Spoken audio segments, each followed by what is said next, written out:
A very good afternoon to you. This is your lunch prime time news bulletin on News First. Before we go into the stories in detail, let's take a look at the headlines. The national program to obtain 1 million signatures for the 12th of March declaration begins. Evidence presented against Governor of the Central Bank Arjuna Mahendran to be reviewed by economists. A number of road projects including the extension of the Southern Expressway to recommence. Temperatures rise in the eastern province. Number of deaths as a result of the prevalent heat wave in Pakistan exceeds 1,000. On to those stories in detail. Staff Sergeant Ratnayaka Mudyanselage Sunil Ratnayaka, a member of the Sri Lanka Army, was sentenced to death by the Colombo High Court today over the murder of 8 people, including 2 children in Mirisuville, Jaffna. The case was taken up against the Staff Sergeant and 4 other suspects. However, as there was no suspicion on the evidence relating to the 4 other suspects, the Colombo High Court decided that they be acquitted. While the case was taken up before High Court Judges Lalit Jayasuriya and Preeti Padman Surasena, Deputy Solicitor General Sarat Jayamanna represented the complainant. Say no to drugs. National program to raise awareness to stop the rapid spread of drugs across the country.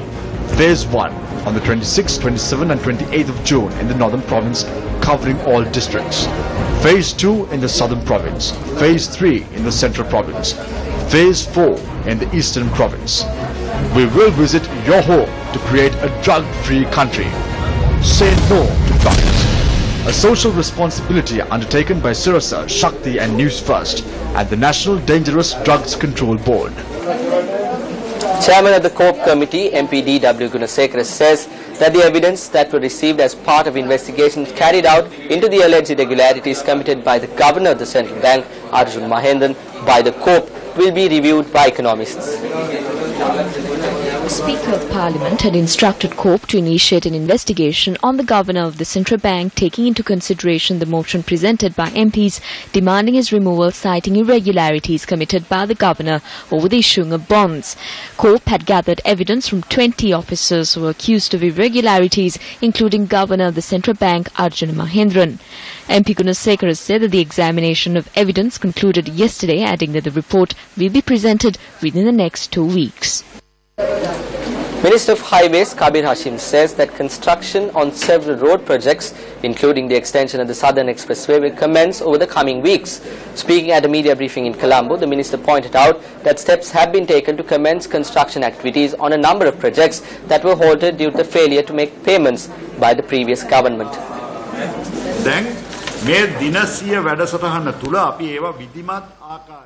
We are taking steps to pay off the necessary amount of money as part of the 100-day program. We have also formulated a framework to recommence the construction activities on all roads. The Treasury is gradually releasing the money that is needed. We have commissioned some new projects as well. We are hoping to recommence work on the Outer Circuit Highway 3 next week that initially commenced under the previous administration. We are also hoping to commence construction work on extending the Southern Expressway under the auspices of the President on the 4th of July. Adding to that, we hope to commence the bidding process to commence work on the Colombo-Kandy Expressway over the next 2 weeks. Then we are hoping to commence construction work on the Colombo-Ratnapura Expressway. Colombo-Ratnapura adivegi මාර්ගය සකස් කිරීම සඳහා ඒකේ වැඩ කටයුතු ආරම්භ කිරීමටත් අපි බලාපොරොත්තු වෙනවා. The Met Department says that the temperatures in the eastern province is on the rise, adding that the temperatures of this nature does not cause fatalities. The director of the Met Department, S.R. Jayasekara, said that this situation also prevails in India and Pakistan. He also added that the temperatures in Batiklo is currently at 38 degrees Celsius. Now moving on, while the punishing heat wave gripping Karachi since Saturday showed signs of subsiding, the death toll across Sindh rose to 1,011, with at least 229 fatalities reported yesterday by government and private hospitals. Yesterday's figures included the 5-day tally of 23 deaths reported by a private hospital which had not released it earlier. The officials said 15 people died in Hyderabad, 2 in Naushad Feroz and 5 in Bedin, bringing the 5-day tally to 61 recorded in other districts of Sindh. People, youths in particular, continue to donate medicines, juices and bottled water to patients as well as hospitals. The Met Office said the maximum temperature was expected to remain between 38 and 40 degrees Celsius today. Hyderabad was the hottest place in the province yesterday as the maximum temperature was recorded at 42 degrees Celsius there. State Minister of Defence Ruwan Wijewardena says that not a single army camp in the north and east have been removed. The State Minister made the statement while addressing a media briefing which was held subsequent to a discussion held at the Ministry of Defence. We will not at any cost let a banned terrorism organization like the LTTE raise its head again. We have not removed any camp. Talking about Sampur, I need to mention that it is a Navy camp. That is a camp that was relocated from one place to another. It was not removed. We will never take any measure that will allow any organization to be a threat to the security and defense of the country. 52 suspects and 53 tipper trucks involved in an illegal sand mining racket have been taken into police custody in the Palerot area in Ambalantota. The office of the police media spokesperson said that the arrests were made in an operation conducted last night by a group of officers of the Hambantota Special Raiding Unit headed by the DIG of Hambantota together with 4 other police divisions. The police added that this sand mining racket has been going on for a long period of time. The racket has caused harmful effects to the environment in the area. The suspects and the vehicles seized are scheduled to be produced before the Angunukola Palace magistrate today. One person was killed after being stabbed in Udahorombo area in Ridigama early this morning. The police said that the murder was a result of a heated argument between 2 groups who attended a funeral in the area. The victim is a 34-year-old male who is a resident of Udahurambo area. The police media spokesperson's office said that the suspect of the murder has fled the area. While the post-mortem examination was conducted by the Rambadagala magistrate DMDC Bandara, the Ridigama police are conducting further investigations into the murder. A monk and 2 others have been arrested on suspicion for excavating for treasure in the Allistaya area in Tiripana in Anuradhapura. When the group was produced before the Anuradhapura court, it was revealed that the incident was not excavating for treasure but an effort undertaken to renovate the pagoda. The area residents too are in rejection of the allegations that have been made. 2 area residents and a monk were arrested for excavating for treasure in the Vihara Mahadevi historic temple in Allistaya in Tirapana, Anuradhapura. The police stated that the arrested group includes the chief incumbent of the temple and 2 other members of the Dayaka Sabha. They were released on bail of 1,500 and 25,000 rupees after they were produced before the Anuradhapura Magistrate Court. However, the members of the Dayaka Sabha say that the excavation was carried out, citing that renovation activities are taking place. 9 individuals who attempted to smuggle gold out of the country were arrested at the Katnaik International Airport by Custom Authority. Today, 8 people have been arrested at the airport early morning.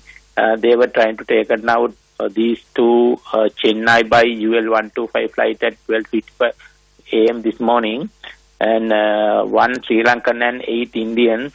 Sri Lankan, he had 3 pieces of gold weighing 300 grams, valued at 1.5 million. This concealed this gold slabs underneath his feet. And the Indian 8 Indian people, they were trying to take out these gold pieces concealed in their person, and the total weight is 1,204 grams and total value is 6 million. Newsfirst, you reporter, Regional Convention, Southern Province. Who is the best you reporter in the Southern Province? Coming soon. Still on local news, a drill preparing the people living in close proximity to the Mathura, Nilwala and Kirioya rivers for a disaster was held yesterday. The drill was organized at the Disaster Management Center attached to the Mathura district. The drill was held for 150 families living along the banks of the Nilwala river who are prone to be affected by floods. Area residents were educated about the measures that needs to be taken in case of an emergency and the way in which to face disasters. This is a flood-prone area. In the event of monsoon conditions, this area is more likely to submerge. People were educated about the safe havens that should be looked into for at a time of disaster and post-disaster efforts undertaken. This area was chosen as part of the efforts to educate on disaster preparedness when a disaster takes place. On to one of our headline-making stories, the national program to obtain 1 million public signatures for the March 12th declaration, which is created for a clean political system, commenced at the Independence Square today. The March 12th declaration contains criteria which should be looked into by political parties when submitting nominations. A group including religious leaders, professionals and representatives of civil organizations were present for the opening ceremony to obtain 1 million public signatures for the March 12th declaration. The declaration, prepared by 21 organizations including PAFWEL, includes 8 fundamental criteria that should be taken into account by all political parties when submitting nominations. The main political parties have already signed the declaration. President Maithripala Sirisena also placed his signature on the March 12th declaration on the 20th of this month. Going back to one of our local stories, these are a few views that were expressed at the March 12th declaration event. We have been made to ask our conscience if we have fulfilled our responsibilities. Today we aren't even sure whether at least 50% of those who we have appointed as representatives in the current parliament have passed the GCE ordinary level examination. By electing our representatives, what we need is to put our children to school and find a good job for them, not to make them do their personal work. We want to elect representatives to parliament who love the country, not those who commit theft and rape. And if we don't do that now, we will never get the opportunity to do so. It will go from generation to generation. We do not intend on undermining anyone. We just want to elect representatives who respect policies.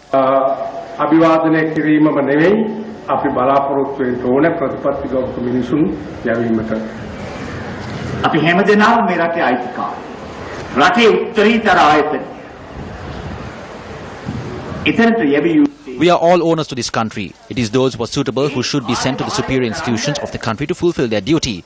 We have made a big mistake over the past, and now we are facing the consequences of those mistakes.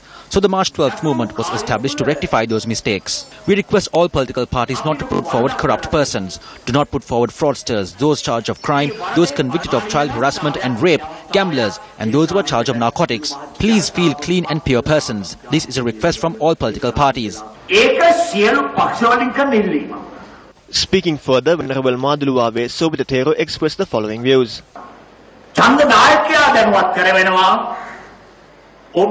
We urge the voter to think 100 times when casting a valuable vote as to who you are going to vote, because you are electing a person to rule the country.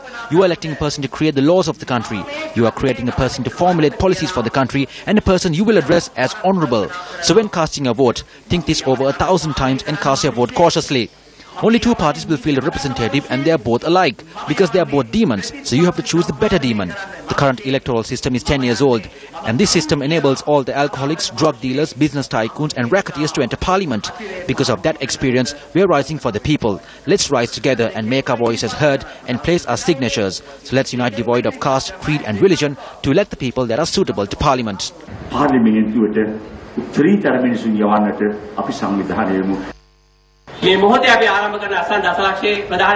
We have 2 main objectives in this program to obtain 1 million signatures that we have commenced. One is all the political parties place their signatures on the 12th of March at the BMICH and agree to 8 criteria, and that all 8 will be looked into when submitting nominations during a parliamentary election. But we know that although they place their signatures, the criteria are not being implemented as mentioned for the upcoming election. We must interfere with these political parties and say that you must follow these criteria as you have agreed to in this parliamentary election. And if you fail to do so, we will rally with the people of this country together with the March 12th movement and all other organizations against you and carry this message to all political parties by obtaining 1 million public signatures. Thereafter, while the program to obtain 1 million public signatures commenced with the participation of civil organizations, the March 12th movement will commence an island-wide tour today until the 4th of July to publicize the declaration. Well, with that, we conclude this edition of Lunch Primetime News here on News First, reminding you that you can keep track of all these stories and more on www.newsfirst.lk. I'm Chaturang Hapuarachi. Your next news update comes your way at 1:55.